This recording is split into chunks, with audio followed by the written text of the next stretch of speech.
الحمد لله والصلاة والسلام على رسول الله أما بعد ကျွန်တော်တို့တင်ပြမယ့်အစီအစဉ်ကတော့အယာမေဂျာဟီလီယတ်လို့ပြောတဲ့တမန်တော်မြတ်ဆလ္လာလာဟူအလိုင်ဟီဝါဆလမ်နဗီမဖြစ်ခင်အရင်တမန်တော်မြတ်ဆလ္လာလာဟူအလိုင်ဟီဝါဆလမ်အစ္စလာမ်သာသနာကိုထားလေပြန်ပြီးတော့မှမပို့ချခင်အရင်အဲ့ဒီခေတ်ကာလကိုအယာမေဂျာဟီလီယတ်လို့ခေါ်တယ်အမောင်ခေတ်အမိုက်ခေတ်အဲ့ဒီအမောင်ခေတ်အမိုက်ခေတ်မှာရှိခဲ့တဲ့ခေတ်ကိုသဒ္ဒနာအလီပညာရှင်တွေကဗာပြောလို့ဆိုတော့အယာဂျာဟီလီယာကဒီမာနော်အဲ့ဒီဂျာဟီလီယတ်ခေတ်ဟောင်းဂျာဟီလီယတ်ဒီနေ့တချို့သဒ္ဒနာအလီပညာရှင်တွေကဗာပြောလို့ဆိုတော့ဂျာဟီလီယတ်ဂျဒီဒါနော်ခေတ်သစ်ဂျာဟီလီယတ်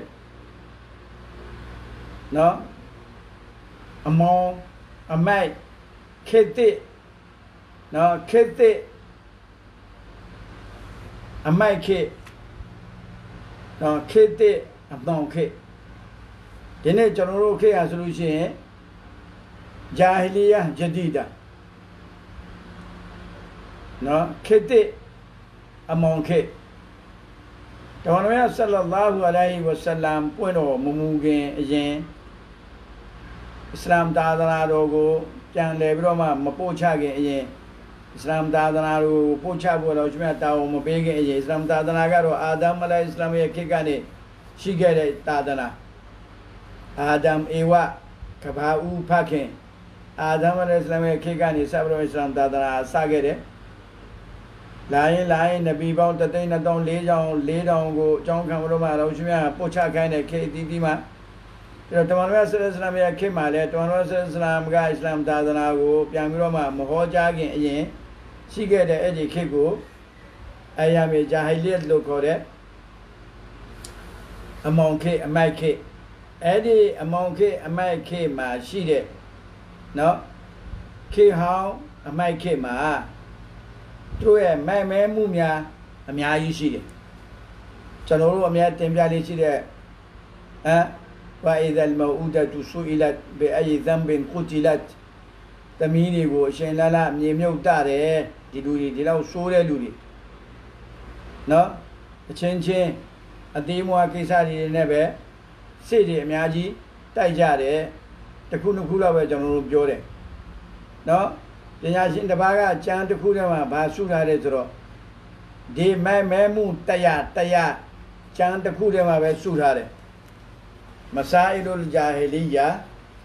التي خالف فيها رسول الله صلى الله عليه وسلم أهل الجاهلية أيام الجاهلية ما شيء ما موميا تياشيد تمام الإسلام لا بينما ترو إدي تيالو ما سنجي ما لو بيرو إدي ما مو ألونغو سونكاين إدي ما مو ألونغوอิสลามကလာပြီးတော့တောင်းဆလမ်ကအဲ့ဒီမဲမမှုအားလုံးကိုစွန့်ခိုင်းတယ်သူတို့အဲ့ဒီတရားနဲ့တစ်ချက်ကပါလဲဆိုလို့ရှိရင်အယာမီဂျာဟီလီယတ်လို့ပြောတဲ့အမိုက်ခေတ်အမောင်ခေတ်မှာဂျာဝါဟွမ်မုဟဘ္ဘတ်အလ္လာဟ်မာတရကရှရ်အီဟီသူတို့ကအလောဟ်ရှိမြတ်ကိုငါတို့ချစ်ပါတယ်အလောဟ်ရှိမြတ်ကိုငါတို့မြတ်နိုးတယ်လို့ပြောပြီးတော့အလ္လာဟ်ရှိမြတ်ချပေးလိုက်တဲ့ရှရီယတ်တရားလမ်းစဉ်ပေါ်မှာမရှိဘူးအဲ့ဒီအမိတ်ပညာချက်တွေကိုလိုက်နာကျင့်သုံးမှုမပြုဘူးလက်လူရှုထားတယ်အလ္လာဟ်ရှိမြတ်ကိုချစ်တယ်လို့ပြောတယ်နော်ဒါပေမဲ့အလ္လာဟ်ရှိမြတ်ချပေးလိုက်တဲ့ဒီကုရ်အာန်အလ္လာဟ်ရှိမြတ်ချပေးလိုက်စေလို့တော်မူတဲ့ဒီနဗီကိုလက်မခံဘူးနော်အဲ့ဒီအကြောင်းကိုကျမ်းမြတ်ကုရ်အာန်ထဲမှာအလ္လာဟ်ရှိမြတ်ကမိန့်တော်မူထားတယ် قل إن كنتم تحبون الله فاتبعوني يحببكم الله ويغفر لكم ذنوبكم والله غفور رحيم အလ္လာဟ်ရှိမြတ်ကဆူရာအာလီအီမရန် ayat 31မှာဒီ ayat ကိုချပေးအသင်တို့ဟာအကယ်၍အလ္လာဟ်ရှိမြတ်ကိုတကယ်ပဲကြွေးကြော်တဲ့အတိုင်းနော်မင်းတို့အလ္လာဟ်ရှိမြတ်ကိုချစ်တယ်လို့ပြောတယ်တကယ်ပဲမင်းတို့အလ္လာဟ်ရှိမြတ်ကိုချစ်တယ်ဆိုလို့ရှိရင်ငါစေလို့လိုက်တဲ့ဒီမုဟမ္မဒ်ရဲ့နောက်ကိုလိုက်ဒီမုဟမ္မဒ်ရဲ့နောက်ကိုမုဟမ္မဒ်ယူလာတဲ့ဒီရှရီယာနော်သာသနာစီမင်းစီကံအဲ့ဒီဥပဒေဒေသနာတော်ဒီပုံမှာမင်းတို့လိုက်နာကြည်ကုံမှုပြုပြီးတော့နေကြဆိုတော့ရှိမှမင်းတို့ပြန်ချစ်မယ်မေ့တာမားတာရှိရင်လည်းခွတ်လို့မယ်အဲ့တော့ဥရှိမြတ်ကအချိန်ချင်းလူကြီးချမ်းသာခွင့်ပေးတော်မူသောအရှင်အလွန်တရာတနာကျင်တော်မူသောအရှင်ဖြစ်တယ်ဒီအာယတ်ရဲ့အသေးပဲဒီအာယတ်ကြာရောက်လာခြင်းရဲ့အကြောင်းရင်းလေးကိုတင်ပြတဲ့တရားနဲ့روى الحسن وابن جريج حسن البصري رحمه الله ابن جريج تروني وقع بابيو لزرو تمانوية صلى الله عليه وسلم يكيما هذا أشو أوصولي سيدي أشو أوصولي سيدي تروى بابيو لزرو أو محمد غارو غارو نحب ربنا غارو الله غارو چيدي غارو شمي غارو أيان چيدي ألو جوريနော်မင်းတို့အလ္လာဟ်ရှိမြတ်ကိုတကယ်ပဲချစ်တယ်ဆိုလို့ရှိရင်တဘီအူနီငါမုဟမ္မဒ်ရဲ့နောက်ကိုမင်းတို့လိုက်ငါမုဟမ္မဒ်ပြောတာမင်းတို့လက်ခံငါမုဟမ္မဒ်ယူလာတဲ့ကုရ်အာန်အတိုင်းမင်းတို့နေငါမုဟမ္မဒ်ယူလာတဲ့အဲ့ဒီဟာလာနမတ်ရိုဇာဟဂျ်ဇကတ်ဂျီဟတ်တရားတော်မှာရှိတဲ့အတိုင်းအဲ့ဒီအမိန့်တွေကိုမင်းတို့လိုက်နာကျင့်သုံးကြနော်အဲ့ဒီအတိုင်းပဲဒီအာယတ်ရဲ့နော်ကြာရောက်ခြင်းအကြောင်းရင်းကိုနောက်တစ်ခုပါတင်ပြလေဆိုတော့ဒီမှာဗာပြောရလေလူအချို့ကဝရာဝါالضحاك وابن عباس رضي الله تعالى عنه ضحاك ابن عباس رضي الله تعالى عنه يعني سمعنا هذا وقف النبي على قريش ميونو يلي تمام صلى الله عليه وسلم قال دي قريش دي كعبة جونو ماသူတို့ပြုလုပ်ထားတဲ့စင်တူတွေကိုနော်ကာဘာကျောင်းတော်မှာထားတယ်ထားပြီးတော့ဘာလုပ်လဲဆိုတော့အဲ့ဒီစင်တူရဲ့အနားမှာငှက်ကလေးအုပ်ရဲ့ဥကြီးငှက်ကလေးအုပ်ရဲ့ဥကြီးထားတယ်ပြီးတော့အဲ့ဒီစင်တူရဲ့နားမှာနခလေးတွေနပန်လေးတွေတတ်ထားတယ်နော်တတ်ထားပြီးတော့မှသူတို့အဲ့ဒီစင်တူတွေကိုသူတို့ကဘာလုပ်လဲဆိုတော့စိတ်ဓာတ်ချတယ်တဲ့စိတ်ဓာတ်ချတယ်ကြီးညိုလေးစားတဲ့အနေနဲ့အဲ့ဒီစင်တူတွေကိုကိုးကွယ်တယ်နော်အဲ့ဒီအချိန်မှာတော်တော်ဆန်းကပြောတော့ယာမာရှာရာကူရိုက်နော်မင်းတို့ကအိုးကူရိုက်မျိုးနွယ်တွေမင်းတို့ကအစ္စရာဟိမ် အလိုင်ဟိစလမ်နဲ့အစ္စမာအီလ် အလိုင်ဟိစလမ်ရဲ့လမ်းစဉ်အပေါ်မှာသူတို့ရဲ့ဒီနဗီနှစ်ပါးရဲ့သာသနာပေါ်မှာမင်းတို့ရှိနေတယ်လို့မင်းတို့ပြောတယ်အခုတော့မင်းတို့စန့်ကျင်ပဲလုပ်နေပြီအစ္စရာဟိမ် အလိုင်ဟိစလမ်ကဒီစင်တူတွေကိုမကိုးကွယ်ဘူးအစ္စမာအီလ် အလိုင်ဟိစလမ်ကစင်တူတွေကိုမကိုးကွယ်ဘူးဆိုတော့အဲ့ဒီအချိန်မှာသူတို့ကဘာပြန်ပြောလဲဆိုတော့အဲ့ဒီအချိန်မှာကူရိုက်မျိုးတော်ဝင်တွေကတမန်တော်ဆလ္လာလမ်ကိုဘာပြောလဲဆိုတော့ငါတို့ကဒီစင်တူတွေကိုကိုးကွယ်နေတယ်ဆိုတာကငါတို့သူတို့ကိုလာပြီးတော့မှဟလာစားတောက်စရာတွေသူတို့နားမှာထားတယ်ဟလာကြီးညိုလေးစားတယ်အလေးပြုပြီးတော့ငါတို့စိတ်ဓာတ်တွေချတယ်ဒီစင်တူတွေကိုဒါတွေကအလ္လာဟ်ရှိမြတ်ကိုငါတို့ချစ်လို့အလ္လာဟ်ရှိမြတ်ရဲ့ထံတော်ပါမှာချင်းကနိုင်ဖို့အတွက်အကြောင်းကအနေနဲ့ငါတို့ဒီစင်တူတွေကိုကိုးကွယ်တာဒီစင်တူတွေကိုငါတို့ကိုးကွယ်တာအလ္လာဟ်ရှိမြတ်ကိုငါတို့ချစ်လို့ဒီစင်တူတွေကိုငါတို့ကိုးကွယ်တယ်လို့ပြောခဲ့တယ်အဲ့ဒီအချိန်မှာတော့ရှိမြတ်ဒီအာယတ်ကိုချပေးတယ် قل إن كنتم تحبون الله فاتبعوني يحببكم الله ويغفر لكم ذنوبكم والله غفور رحيم မင်းတို့အလ္လာဟ်ရှိမြတ်ကိုချစ်လို့ဒီစင်တူတွေကိုကိုးကွယ်တယ်လို့မင်းတို့ပြောတယ်ဟမ်အလ္လာဟ်ရှိမြတ်ကိုမင်းတို့တကယ်ပဲချစ်တယ်ဆိုလို့ရှိရင်မုဟမ္မဒ်ဆလ္လာလာဟူအလိုင်ဟိဝါဆလမ်ရဲ့နောက်ကိုမင်းတို့လိုက်မုဟမ္မဒ်ယူလာတဲ့ကုရ်အာန်အတိုင်းနေ Muhammadပြောတဲ့အဲ့ဒီ hadith တွေအတိုင်းသူလမ်းညွှန်မှုပေးတဲ့အဲ့ဒီ sunnat တော်တွေအတိုင်းမျိုးနေ namaz ပါ roza ဆောင် hajj လုံး zakat ပေးနော်လူအားတိုင်းတရားတော်ပေါင်းတရားတွေမျိုးဟာလားတက်စွန့်ချိုးပန်းကြနော်ရားလောက်ကြစသဖြင့်အဲ့လိုအလ္လာဟ်ရှိမြတ်ကဒီအာယတ်ပေးပြီးတော့မှသူတို့ဒီအလ္လာဟ်ရှိမြတ်ကိုချစ်ရင်တမန်တော်နောက်ကိုလိုက်ရမယ်လို့ပြောပြီးတော့မှအမိန့်ပေးတော့မူခဲ့တယ်ဆိုတော့နောက်ဒီဘာယတ်တစ်ခုမှဘာလာရှိတယ်ဆိုလို့ရှိရင်ယူဒီနဲ့နဆရာနီတွေကပြောတယ်ငါတို့ဟာအလ္လာဟ်ရဲ့အချစ်တော်တွေအလ္လာဟ်ရဲ့သားတော်တွေအလ္လာဟ်ရဲ့အချစ်တော်တွေအလ္လာဟ်ရဲ့သားတော်တွေနော်ငါတို့ဟာအလ္လာဟ်ရှိမြတ်ကိုချစ်တယ်ငါတို့ဟာအလ္လာဟ်ရှိမြတ်ကိုချစ်တယ်ငါတို့ဟာအလ္လာဟ်ရဲ့အနီးကဆုံးပုဂ္ဂိုလ်တွေအလ္လာဟ်ရဲ့သားတော်တွေအလ္လာဟ်ရဲ့အချစ်တော်တွေငါတို့ဟာအလ္လာဟ်ရှိမြတ်ကိုချစ်တယ်လို့သူတို့ပြောတော့ကျမ်းမြတ်ကုရ်အာန်ထဲမှာအလ္လာဟ်ရှိမြတ်ကနော်ကန္တာ9အာယတ်18မှာဗာပြောတယ် قالت اليهود والنصارى نحن أبناء الله وأحباؤه نحن أبناء الله وأحباؤه قل وقالت اليهود والنصارى نحن أبناء الله وأحباؤه إلي آيات ما بابي رزرو نحن أبناء الله وأحباؤه نروها على وشمية يأتشيدو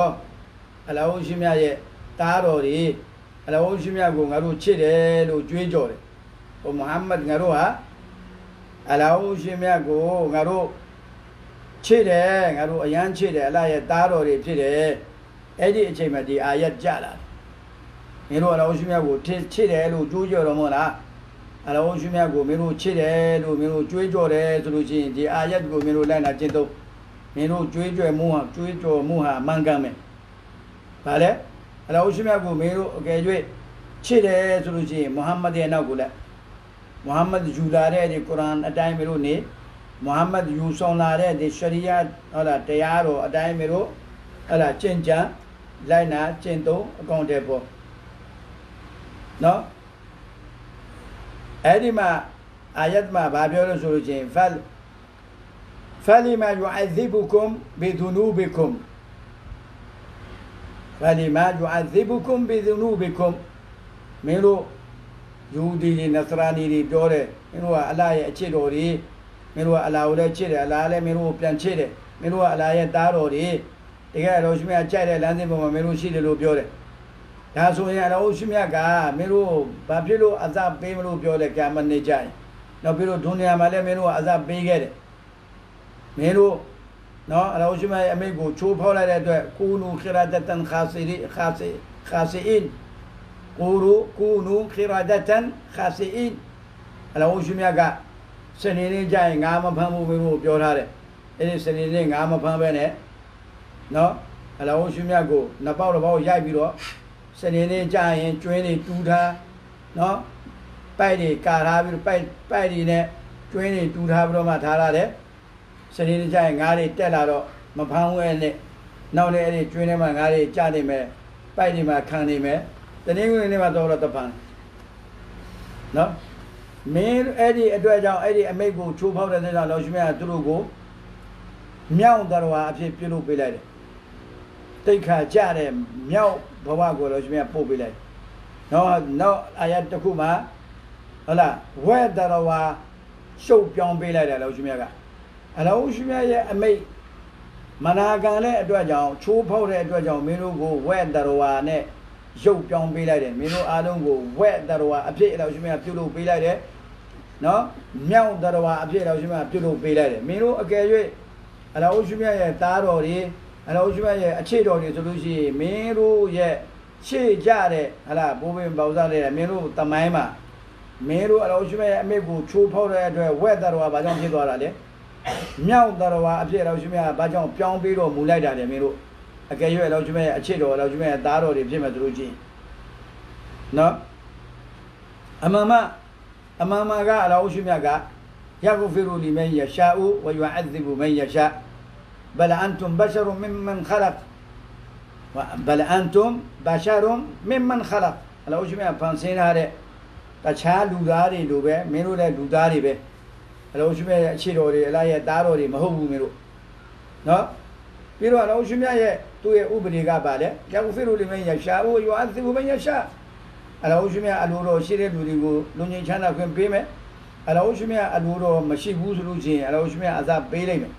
منو له تشال لوداري دايمه نا آخرت ما دوابرو ما پیدان کاجین کو کامه الله شمع امه کو چوبارو سوچین دنیا ما چوباوတဲ့အတွက်ကြောင့်မင်းတို့ရဲ့ဟလာဘိုးပင်ပေါင်တဲ့အဆက်ဆက်မှာတမိုင်းရှိတယ်Allahရှမြတ်ကမင်းတို့ကိုမြောက်တော်ဝါအဖြစ်Allahရှမြတ်ပြုလုပ်ပြီးတော့မူခဲ့တယ်ဝဲတော်ဝါအဖြစ်Allahရှမြတ်ပြုလုပ်ပေးတနာတော့မူခဲ့တယ်အလရဲ့အကယ်၍သားတော်တွေမင်းတို့ဖြစ်မယ်Allahရှမြတ်ရဲ့အခြေတော်တွေဖြစ်မယ်ဆိုလို့ရှိရင်မင်းတို့ဘာဖြစ်လို့ဝဲဖြစ်သွားတာလဲဒါပြီးတော့မြောက်တွေဖြစ်သွားတာလဲAllahရှမြတ်မြောက်လုပ်ပေးမှာမဟုတ်ဘူးဆိုတော့အဲ့လိုပြောတဲ့အချိန်မှာAllahရှမြတ်ကဒီအာယတ်ချပေးတယ်โอ้ยูฮูดีและนัสรานีดิกุลอินกุนตุมตุฮิบบูนัลลอฮ์ฟัตตะบิอูนียุฮบิบุคุมุลลอฮ์ฟะยัฆฟิรละกุมซุนูบะกุมวัลลอฮุฆะฟูรุรเราะฮีมโอ้ยูฮูดีและนัสรานีดิအကယ်၍မင်းတို့ကြွေးကြော်တဲ့အတိုင်းမင်းတို့အလ္လာဟ်ရှိမြတ်ကိုချစ်တယ်ဆိုလို့ရှိရင်မုဟမ္မဒ်ရဲ့နောက်ကိုလိုက်ပါမုဟမ္မဒ်ရဲ့နောက်ကိုမင်းတို့လိုက်ရင်မင်းတို့ရဲ့ဒီချစ်တယ်လို့ပြောတဲ့ဟာကိုငါအတီးပြုတ်ပေးမယ်ဒီထဲမှာအမှားယွင်းရှိရင်လည်းငါခွင့်လို့ပေးမယ်ငါအချင်းချင်းကခွင့်လို့ပေးကမှုသောအရှင်ဖြစ်တယ်အလွန်တရာတနာကျင်တော်မူသောအရှင်ဖြစ်တယ်ဆိုတော့အလောင်းရှိမြတ်ကိုချစ်တယ်လို့ပြောတဲ့လူတွေနောက်ဒီဘာရတစ်ခုမှနဂျရန်လို့ပြောတဲ့ဒီနေ့ဆိုဒီနိုင်ငံမှာနဂျရန်ကနေနော်နဆာရာတွေနဆာရာပညာရှင်တွေတော်ရဲဆမ်စီကိုလာပြီးတော့မှဗာပြောလဲဆိုတော့ငါတို့ဟာမစီးခရစ်တော်မစီးအလိုင်ဟီဆလမ်အီဆာအလိုင်ဆလမ်ကိုငါတို့ကိုးကွယ်တယ်ဆိုတာကဟူဘလ်လာဟီဝတအဇီမလ္လာအလာဟူရှိမြတ်ကိုချစ်လို့အလာဟူရှိမြတ်ကိုကြည်ညိုလေးစားလို့အလာဟူရှိမြတ်ကိုမြတ်နိုးလို့ငါတို့အီဆာအလိုင်ဆလမ်ကိုကိုးကွယ်တာငါတို့အီဆာအလိုင်ဆလမ်ကိုကိုးကွယ်တယ်ဆိုတာဒီတိုင်းပဲအကြောင်းပဲမဟုတ်ဘူးအလာဟူချစ်လို့အီဆာကိုငါတို့ကိုးကွယ်တာအလာရဲ့သားတော်ကိုငါတို့ကိုးကွယ်တာအလာရဲ့သားကိုချစ်တယ်ဆိုတာအဖေကိုချစ်လို့တနည်းပြောမယ်တဲ့ပြောမယ်ဆိုလို့ရှိရင်ရွာစကားနဲ့ပြောရင်ငါသားကိုငါတို့ချစ်တယ်ဆိုတာကအဖေကိုချစ်လို့သားကိုငါတို့ချစ်တာငါတို့ကိုးကွယ်တာကောင်းပြီဒါဆိုရင်တော့ရှင်မြတ်ဗာပြောလဲဆိုတော့ဖာအန်ဇာလလာဟူဟာဒီလ်အာယာ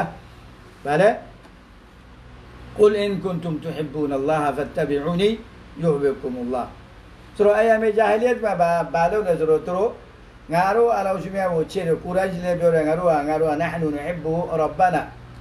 ငါတို့ဟာအလောရှင်မြတ်ကိုချစ်တယ်ငါတို့အခုဒီစင်တူလေးတွေကိုကိုးကွယ်လို့ဆိုတာလေအလောရှင်မြတ်ကိုချစ်လို့အလစီကိုရောက်ချင်လို့အကြောင်းကံအဖြစ်ငါတို့ကိုးကွယ်တာအလောရှင်မြတ်ထာမငါတို့ချင်းကစေဖို့ငါတို့ကဟာလာဒုစရိုက်တွေမှာရှိနေတာဒီသူတို့စင်းလေးကိုရှေ့တန်းတင်ပြီးတော့မှသူတို့အကြောင်းကံတော့အလစီငါတို့သွားဖို့အတွက်ငါတို့ကိုးကွယ်တာအလောရှင်မြတ်ကိုချစ်လို့ပြောတယ်အလောရှင်မြတ်ကိုချစ်တယ်ရဆူလ်ကိုချစ်တယ်ဆိုတဲ့အဲ့ဒီပုဂ္ဂိုလ်တွေဟာဓမ္မတော်များရဲ့ဆွန်နတ်တော်မှာရှိလားမရှိဘူးလားအလောရှင်မြတ်ကဒီအာယတ်မှာ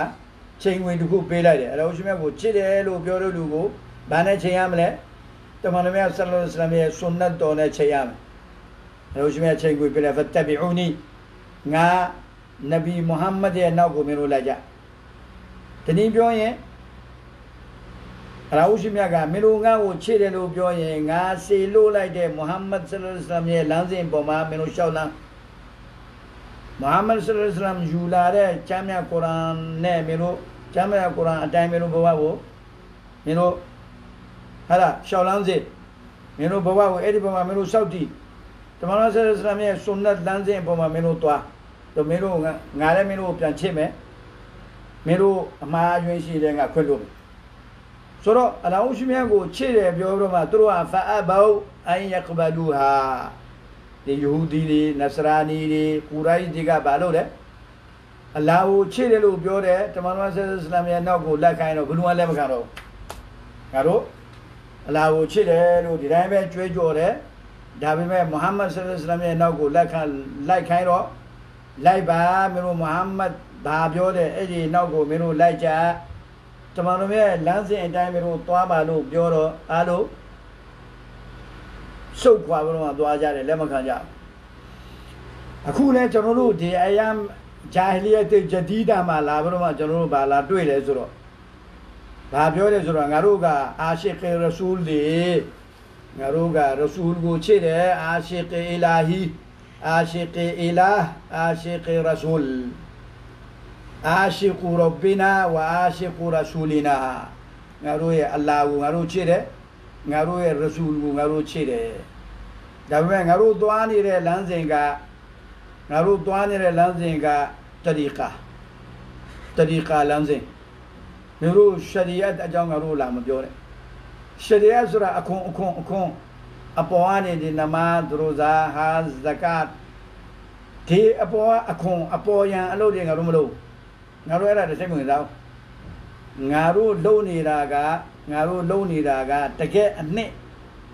အဲ့ဒီအခွန်ထဲမှာရှိတဲ့အနှစ်တရတကယ်တစကီယတ်နဖ်စ်အတွင်းတန်ရှင်းစင်ကြယ်ရေးဆိုတဲ့တရီကာလမ်းစဉ်ကိုငါတို့သွားတာတရီကတ်ဟကီကတ်မာရီဖတ်အဲ့ဒီလမ်းစဉ်ကိုငါတို့သွားတာတမန်တော်ဆလ္လာလဟ်အလัยဟိဝါစလမ်အခု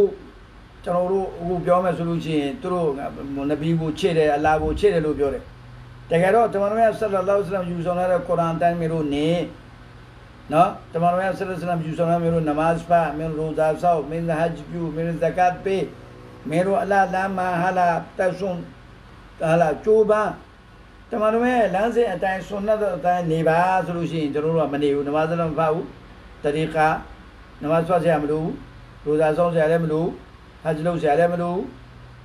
हाला तेने भी हम सोलुशन तेने तमारो में सल्लल्लाहु अलैहि वसल्लम ये सुन्नत तो अटाई नहीं जरा तमारो में सल्लल्लाहु अलैहि वसल्लम खबर नामा दुआ बिरोमा खबर को तो आप तमाम सल्लल्लाहु अलैहि वसल्लम सुन्नत अटाई जरूर नेखाई में सोचें जरूर मने वाला उसमें वो चे रसूल को चे क्या रसूलुल्लाह सल्लल्लाहु अलैहि वसल्लम खबर कुकु पोमा खिलाफ जी टेना बिरमा सैयो एरमा पान वाई सत्ता बिरमा एदी नामा नी बिरमा एदी खबर से नामा हला ने न्या नी बिरो एदी मा इबादत लोदरा एदी मा नमाज पढ़ाအဲ့ဒီကဘာတခုခုကိုတမန်တော်ဆလ္လာလဟ်ကဂလာပ်တင်ပြီးတော့အဲ့ဒီမှာပန်းနေထားပြီးတော့မှအမွေးကြိုင်နေဟာလာလိန်ပြီးတော့တမန်တော်ဆလ္လာလဟ်အဲ့ဒီနားမှာနေပြီးတော့မှဟာလာအဲ့ဒီကဘာကိုဥချခဲ့လာနော်အဲ့ဒီမှာဘုံနေနဲ့ဟာလာဆိုင်းနေနဲ့ဒီနေ့ကဝါလီဆိုနေတဲ့ကဝါလီဆိုပြီးတော့မှအမျိုးသားအမျိုးသမီးဟာလာတစိမ့်အမျိုးသားတစိမ့်အမျိုးသမီးတွေရောပြီးတော့မှကနေကြတယ်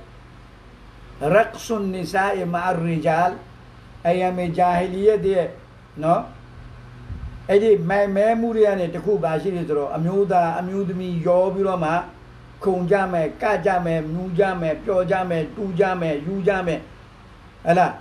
ये दिजारी तो बिरो मा अम्यूदा अम्यूदमी यो बिरो मा का में एदा अय्याम जाहिलियत दे मैं मुरिया ने तकु पारे एदा जनोरु दिने तुशिया ऐदी आशिक रसूल लो ब्योरे लूरी तमाम सल्लल्लाहु अलैहि वसल्लम मोइने लो में तमाम सल्लल्लाहु अलैहि मोइने लो ब्रोमा वली औलिया रे मोइने लो में उरुस लो ब्रोमा इदमा बंती में कवाली सो रे ने मा नाचे रसूल सी रे तमाम सल्लल्लाहु अलैहि वसल्लम को अला अमोंते ने तमाम सल्लल्लाहु अलैहि वसल्लम का अमोंते ने नया मा तखाते दे अल्लाह ये अपोटी पूला रे तमाम सल्लल्लाहु अलैहि वसल्लम अक्वे उती रे तमाम सल्लल्लाहु अलैहि वसल्लम का हला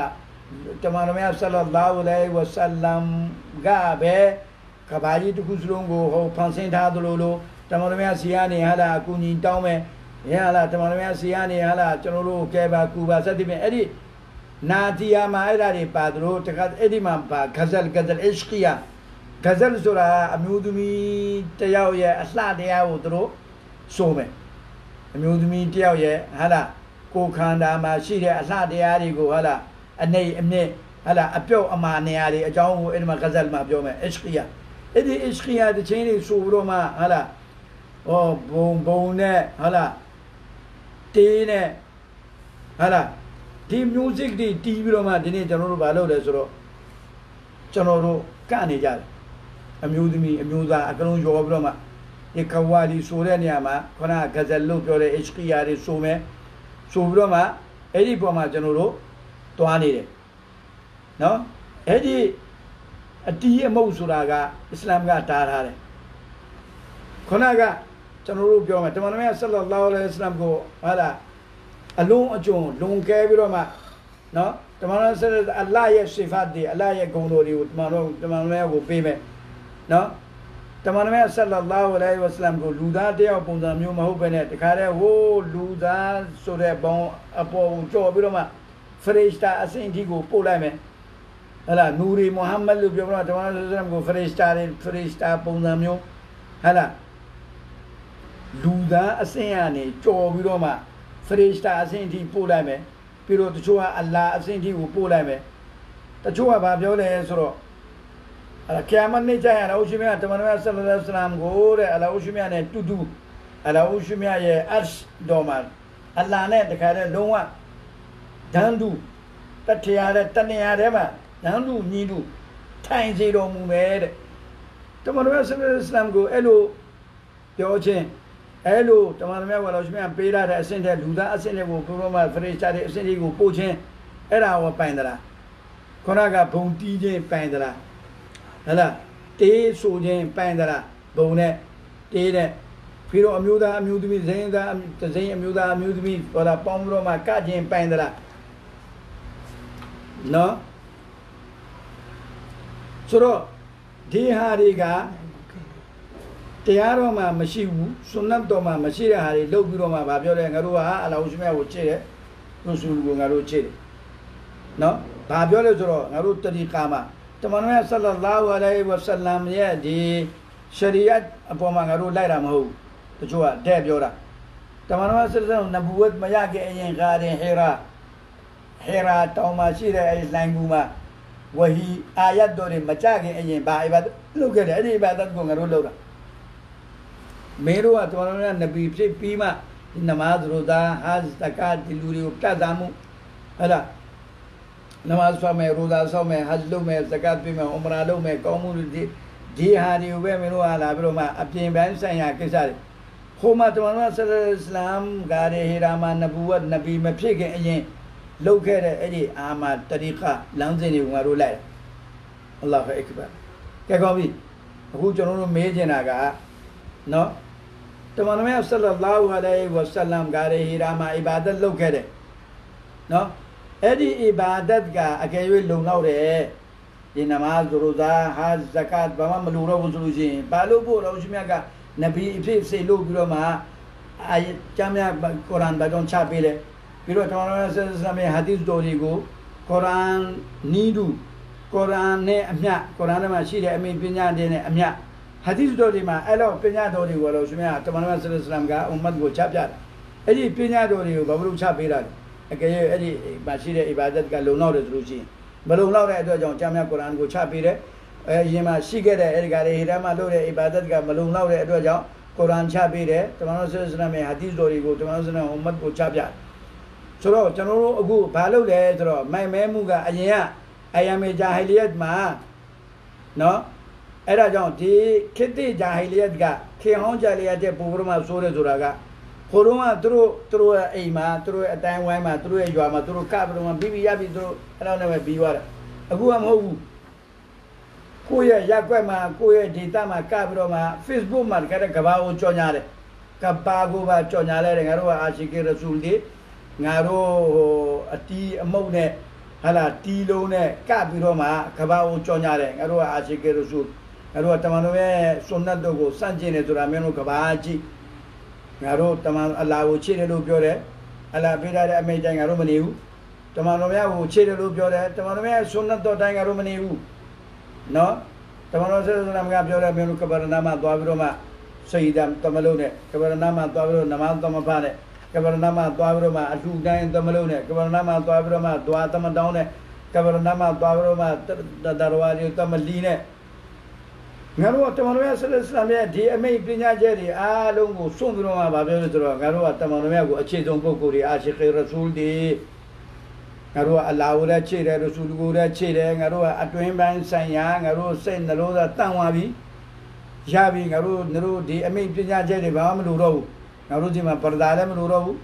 ngaro ji ma hala shari parda le ma lu ngaro shi ma namaz le ma lu ngaro ji ma roza le saung sa ma lu ro ngaro shi ma haj zakat le ma lu ro ngaro ba ma pe sa ma lu ro ngaro ba ma lu sa ma di atwin di apin ban sanya ate mwa li de ko ngaro sai mwen da